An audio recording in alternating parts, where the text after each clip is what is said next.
Hello friends, welcome to my YouTube channel.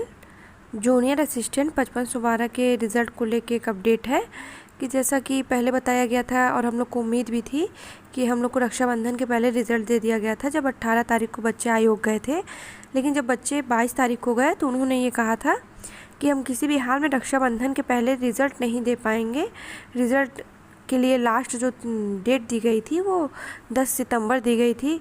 तो अब तो हम लोग का रिज़ल्ट आने का कोई चांस नहीं है कि अब रिज़ल्ट आएगा, क्योंकि कल रक्षाबंधन है, आप लोग जानते हैं।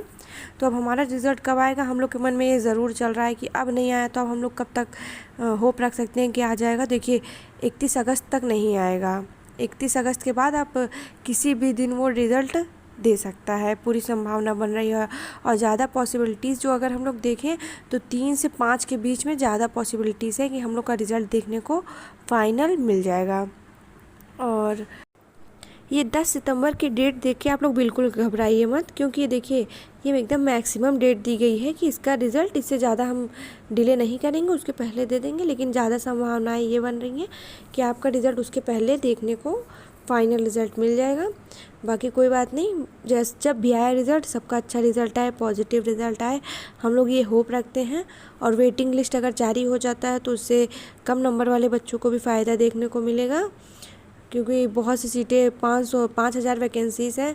इसमें बहुत ज़्यादा सीट खाली जाने की संभावनाएं बन रही हैं, क्योंकि इसके सामने से देखिए एजीटीए का रिज़ल्ट आया है, वीपीओ का आ गया है। तो कहीं ना कहीं बच्चे सेलेक्ट हो गए हैं जो तीनों एग्ज़ाम में पार्टिसिपेट किए थे, और डीवी भी उन्होंने करवाया था, क्योंकि रिज़ल्ट किसी का फाइनल आया हुआ नहीं था।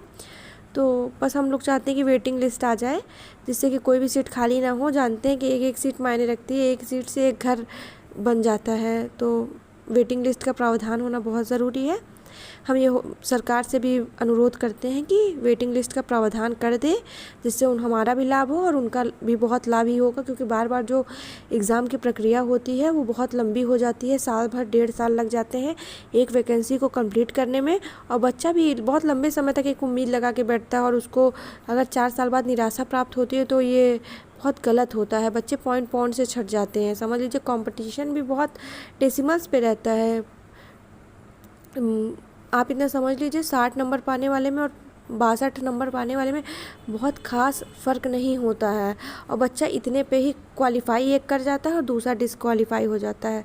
तो मैं ये कहूँगी वेटिंग लिस्ट आ जाए, रिज़ल्ट भी हम लोग को जल्दी देखने को मिलेगा, क्योंकि अब इससे ज़्यादा डिले होना भी नहीं चाहिए, वरना स्थायी धरना प्रदर्शन करके हम तो अपना रिज़ल्ट ले ही लेंगे। ये तो हम लोग को उम्मीद है ही।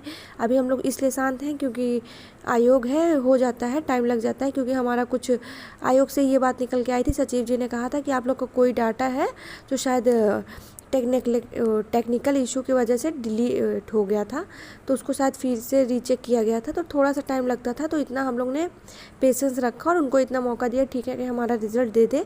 बस हम ये होप रखते हैं कि 5 सितंबर के पहले हमारा रिज़ल्ट हम लोग को मिल जाए, ज़्यादा बेहतर रहेगा। और रही बात, फिर मेरे कमेंट बॉक्स में मेंशन किया जा रहा था कि हमारा इतना नंबर है, तो मैं आपको बहुत पहले, देखिए हर वीडियो में कहीं ना कहीं एक ना एक कैटेगरी का मैं कमेंट का रिप्लाई कर ही देती हूँ कि हाँ अगर आपका इतना नंबर है तो हो जाएगा। तो देखिए मैं फीमेल्स को बार बार कहती हूँ कि आप लोग बेफिक्र रहिए। अगर आप लोग का 48 प्लस है तो आप लोग होप रखिए, लेकिन जो 50 प्लस है वो तो एकदम कन्फर्म रहे कि उनका फाइनल सिलेक्शन हो जाएगा। मैं यूआर की 60 बताई हूँ, उनका थोड़ा सा इंक्रीज़ हो सकता है, क्योंकि जानते हैं ना कि इसमें हर कैटेगरी का बच्चा पार्टिसिपेट करता है।